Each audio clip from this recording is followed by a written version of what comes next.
asking rhetorical questions. Well, I did also want to make sure there wasn't anything else for leads or questions. Wasn't quite that rhetorical.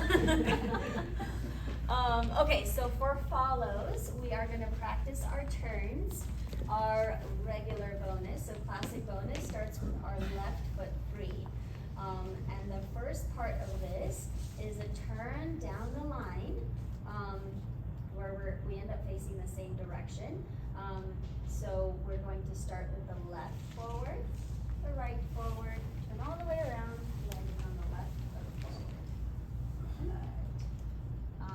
Now we just turn around to face the other side by stepping forward on the left, rotating back on the forward on the right, that was forward on the right, back on the left, and then crossing forward on the right.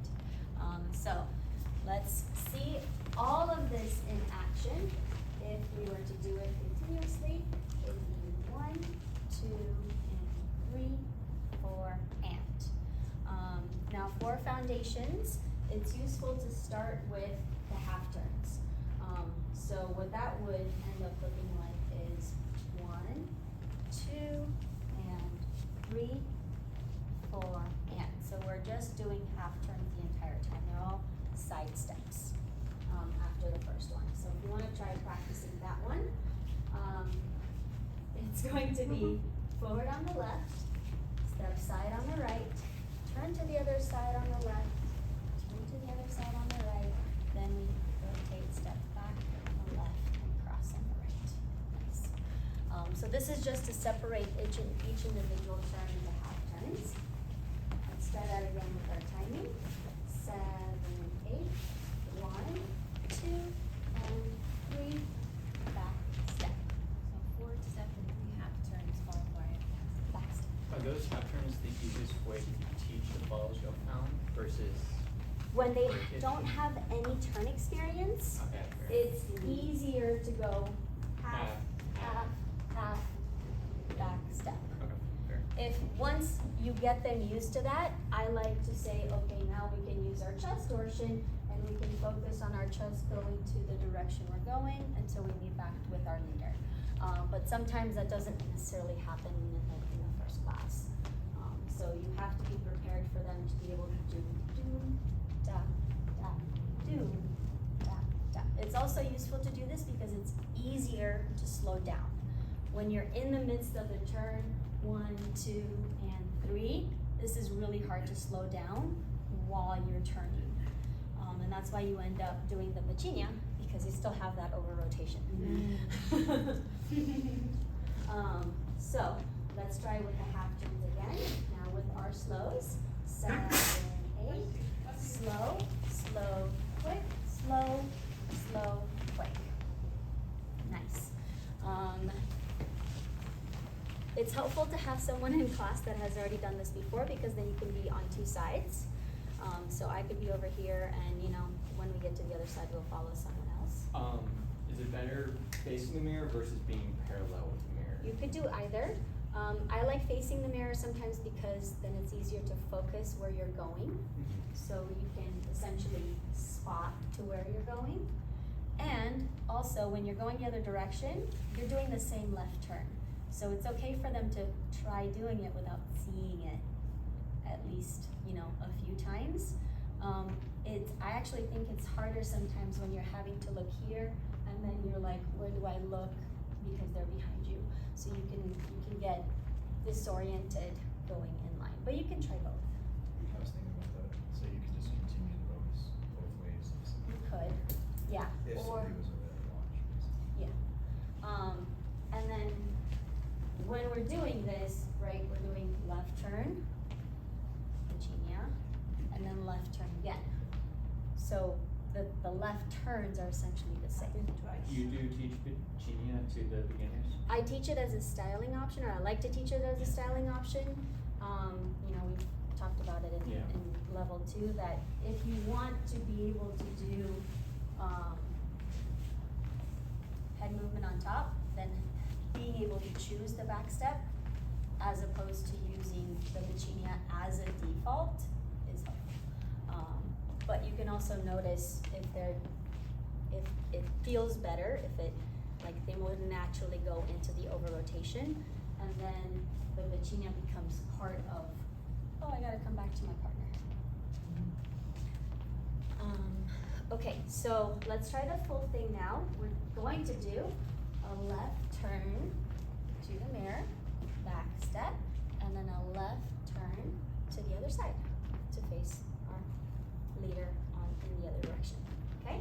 With our timing, 7, 8, 1, 2, and 3, 4. Left turn again, 1, 2, and nice.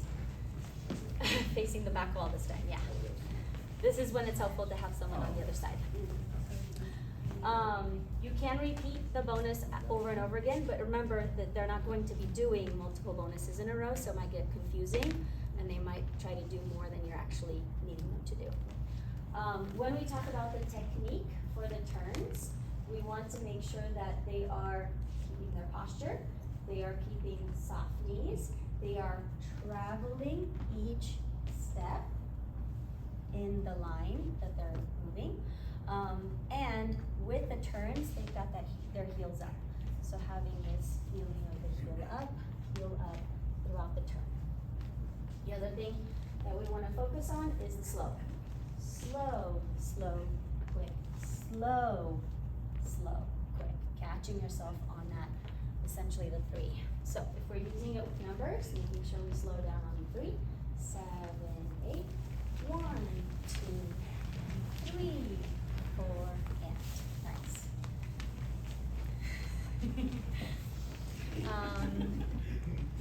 All right, so let's do it this way. Now facing the wall with the beautiful pictures over there. And we'll do the comeback turn as well. It's gonna look like this. 7, 8, 1, 2, 3, 4, and 5, 6, and you like facing. Okay, left foot 3 towards the pictures. 7, 8, 1, 2, 3, 4, 5, 6. Everybody wants to go into the basic. Okay. With that, we want to make sure that we absorb into that 5, 6, and because we don't know what our leader's going to do next.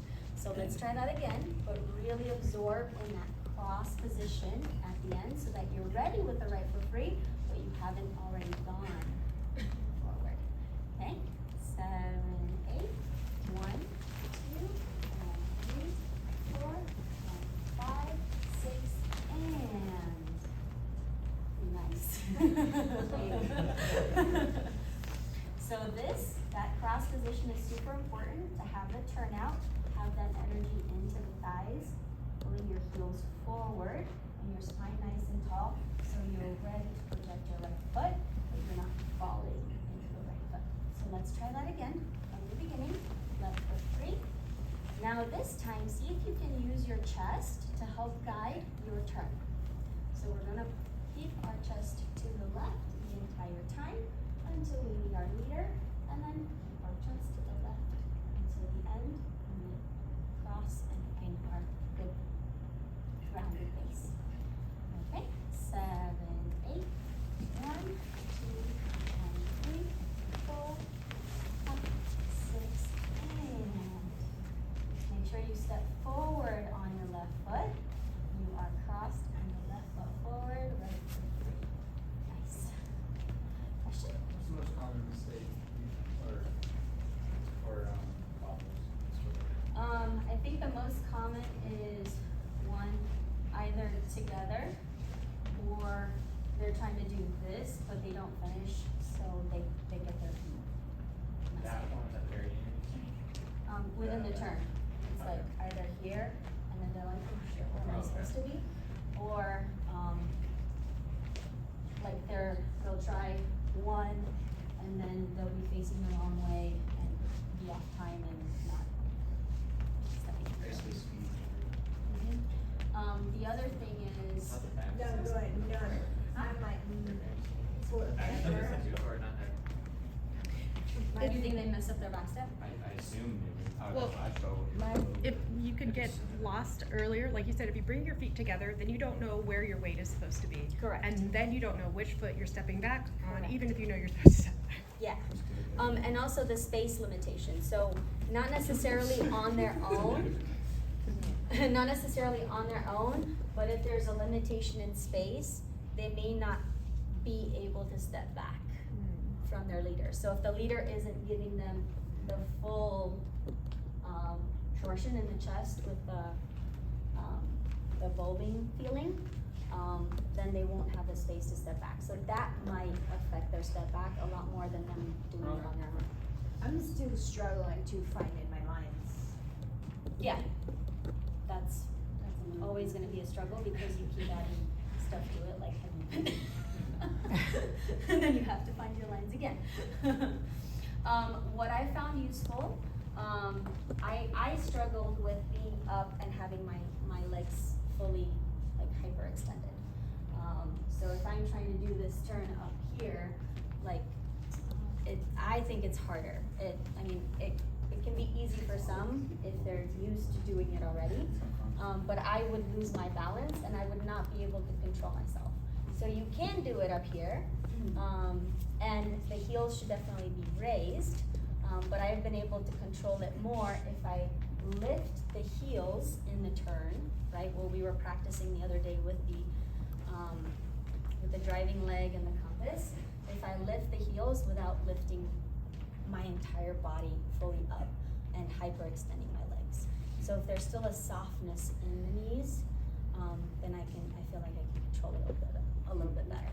So you can point that out, you can stay low, or you can come up.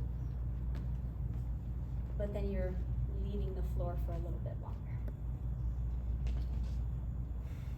And you have to choose your line, which is why I like compass turns, because the compass tells me the line.